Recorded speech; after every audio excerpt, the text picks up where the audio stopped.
Bienvenidos a una nueva edición de los debates de Sanitaria 2000. En esta ocasión vamos a tratar el tema de esos medicamentos clasificados como peligrosos que cada vez se están incorporando con más frecuencia al vademécum.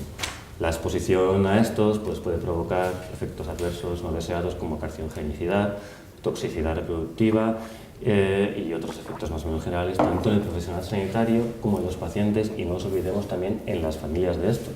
Por eso, Sanitaria 2000 ha reunido a representantes de estos grupos, así como a la Administración, para debatir sobre la seguridad en la preparación y administración de estas medicinas, con especial incidencia en los productos quimioterápicos, que se encuentran entre los fármacos más usados en los hospitales, en general bien conocidos, pero que no están exentos de riesgos.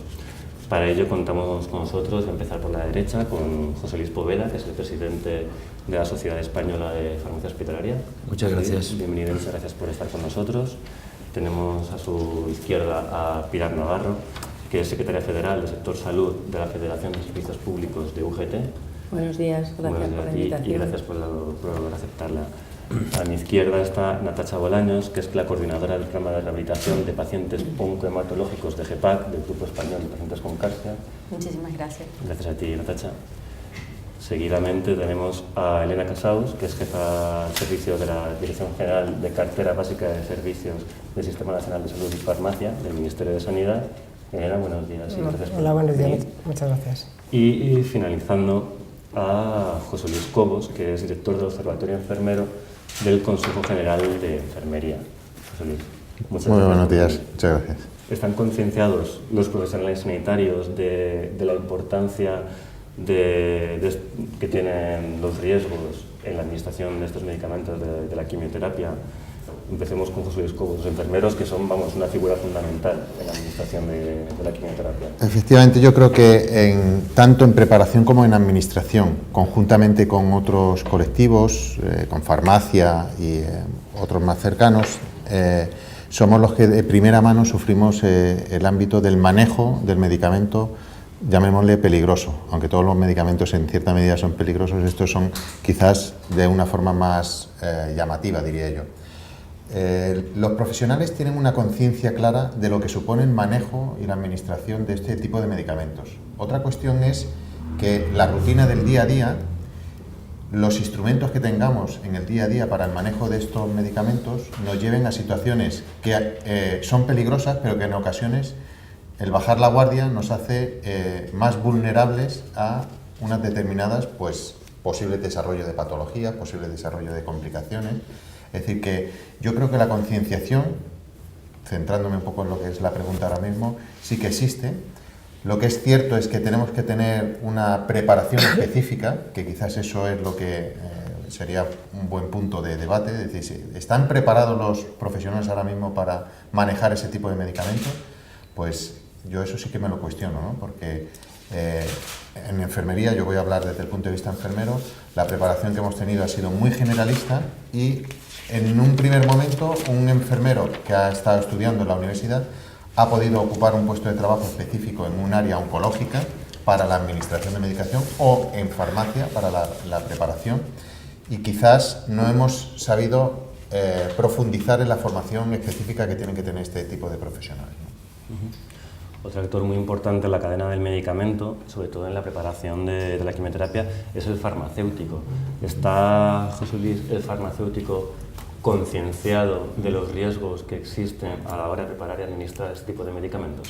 Hombre, yo creo que como farmacéutico de hospital, que llevo ya ejerciendo más de 30 años, pues desde luego si alguien ha impulsado los elementos de mejora de la seguridad, tanto para los pacientes como también para los profesionales, desde luego un elemento clave ha sido la farmacia de hospital, ¿no? De hecho, todos los procesos que se han producido en los últimos años de centralización a través de los servicios de farmacia en la preparación, lo que implican realmente es reducir el riesgo en las condiciones mejores de preparación.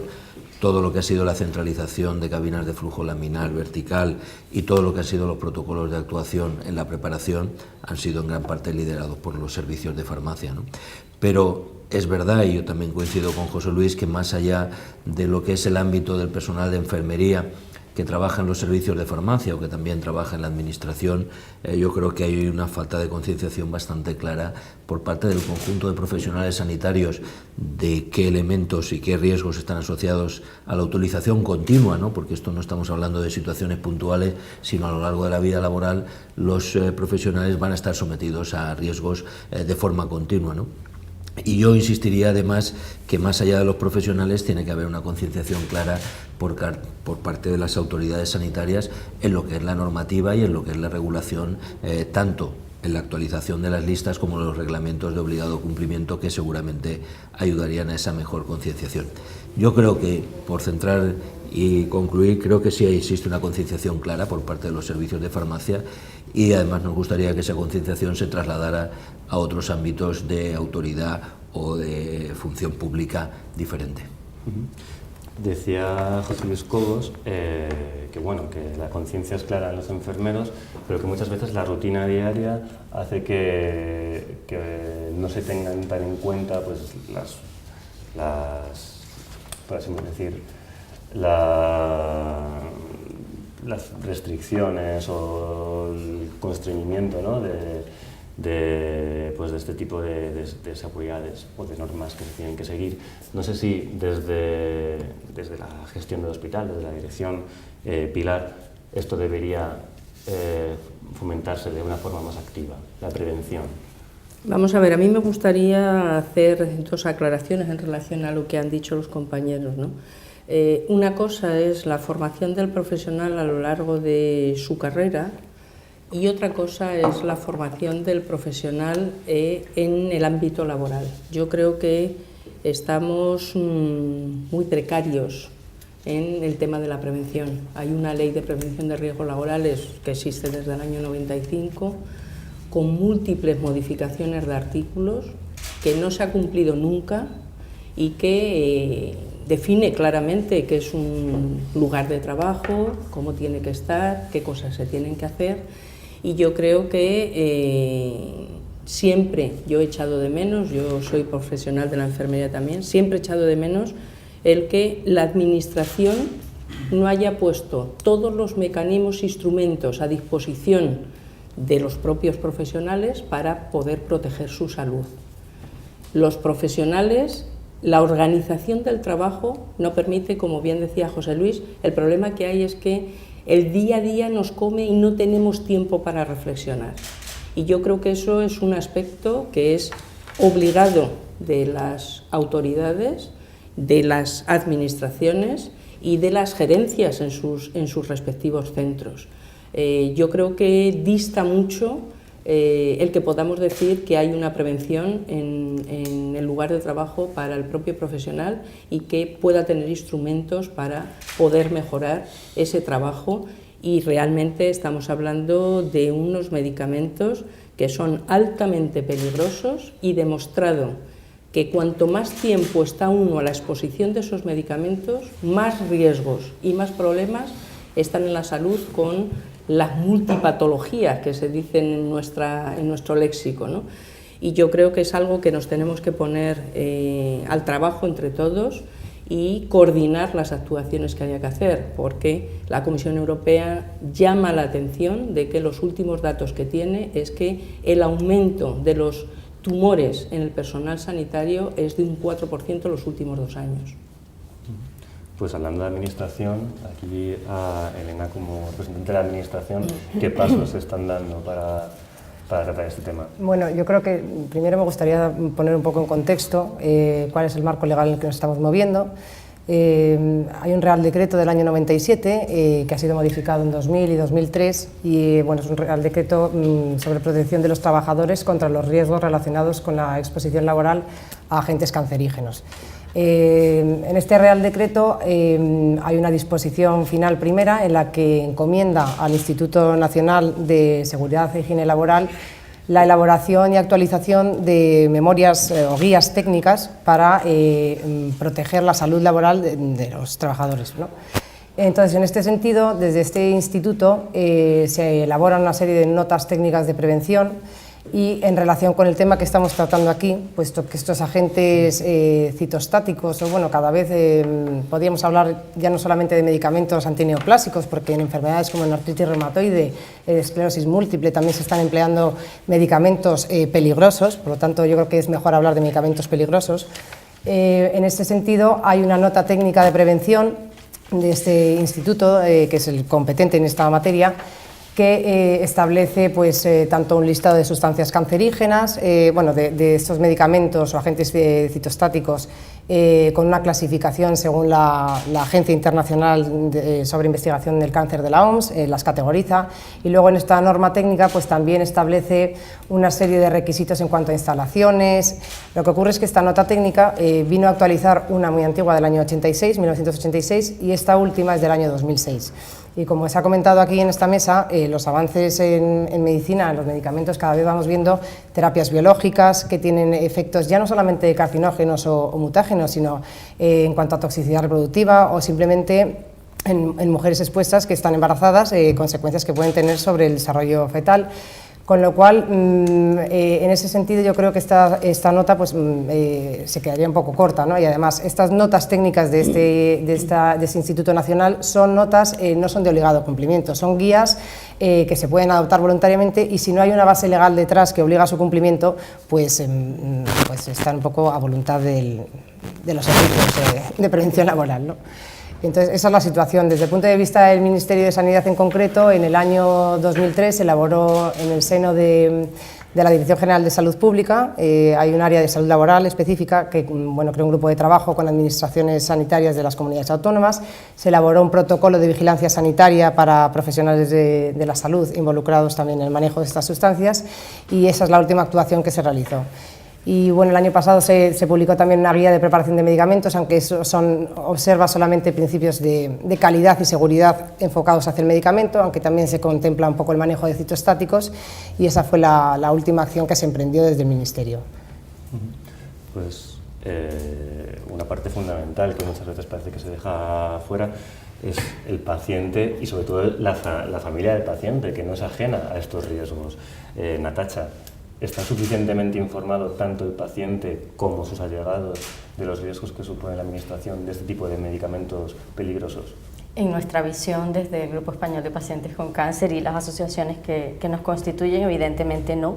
El paciente no tiene suficiente información sobre la toxicidad a la que está expuesto y tampoco está suficientemente informado sobre las vías de eliminación y durante cuánto tiempo permanece esa toxicidad una vez que ha abandonado o bien el centro de día o el ambiente en el que se le haya administrado la medicación. Cuando hablamos de medicamentos citotóxicos, antineoplásicos, las vías de eliminación pueden estar presentes durante 48 horas, pero tenemos también medicamentos como las antraciclinas, por ejemplo, o los alcaloides de la vinca, que permanecen hasta 7 días en el cuerpo y que se van eliminando por vía de excreción. Y eso se convierte también en un elemento tóxico ya en casa, porque el paciente no siempre está hospitalizado durante esa intervención. Otra área de preocupación es que la innovación ha permitido cambiar las vías de administración de los medicamentos antineoplásicos. Ya no solamente se administran por vía intravenosa, hoy en día tenemos medicamentos por vía parenteral, por vía oral, por vía tópica, y esto ha hecho que para el paciente sea mucho más cómodo, ¿cómo no? Porque hoy en día puede incluso tener una dosis en casa. Y ocurre muchísimo, por ejemplo, con enfermedades como la leucemia mieloide crónica, ¿no? Que tienes una medicación ya de soporte que la tomas diariamente. ¿Y qué pasa con esa? Hay toxicidad, representa un riesgo, y no solamente eso, incluso qué pasa con la adherencia a esa medicación, ¿no? Cuando la interrumpes, tanto hacia el efecto de la toxicidad como cuando cambias, ¿no? la prescripción que debes seguir. Entonces, tenemos, si nos vamos al ambiente hospitalario, y creo que aquí hay representantes que pueden hablar mejor de esto que yo, hablamos de reacciones adversas que son desproporcionadas con respecto a otros medicamentos. Como bien dice Pilar, no solamente hablemos de antineoplásicos, hoy en día yo creo que se está, incluso la investigación ha permitido que se comiencen a explorar nuevos usos para medicamentos que están aprobados para el cáncer, y se están trabajando en inmunología, se está trabajando muchísimo en inflamación, y parece que ya la barrera no es tan clara, ¿no? ¿Dónde está lo antineoplásico y dónde está otra área? Y eso hace que en un momento determinado un profesional que a lo mejor no está tan concienciado, o sí lo está, pero no ha tenido la formación que requería para ello, de repente entre en contacto con ese medicamento. ¿Y qué pasa con los que están trabajando con ensayos clínicos, o el paciente que está dentro de un ensayo clínico también, ¿no? Entonces creo que son muchas las aristas que tenemos que tomar en cuenta.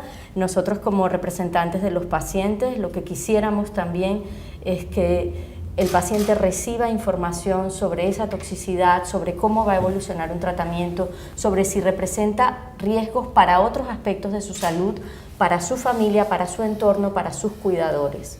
Esto debería contemplarse también cuando abordamos temas de legislación, y tiene que ser un trabajo conjunto, ¿no? El abordaje tiene que ser interdisciplinar, y tenemos que sentarnos todos a poner sobre la mesa las necesidades de cada una de las áreas, las posibilidades desde la vía de la administración, y tratar de llegar a un acuerdo que represente la máxima seguridad para todos. Me gustaría, si me deja, puntualizar una cosa sobre lo que ha comentado Elena, ¿no? Que yo creo que los pasos que se han dado por parte del Ministerio, pues evidentemente, primero también, antes de nada, un mensaje de tranquilidad, ¿no? Porque yo creo que hay que incidir en los aspectos de mejora, pero también hay que ser muy claros de que este país realmente, desde el punto de vista de la fabricación o la preparación de quimioterápicos, afortunadamente, digamos, tenemos un nivel de exigencia y de calidad que se puede asemejar con los mejores países de Europa, ¿no?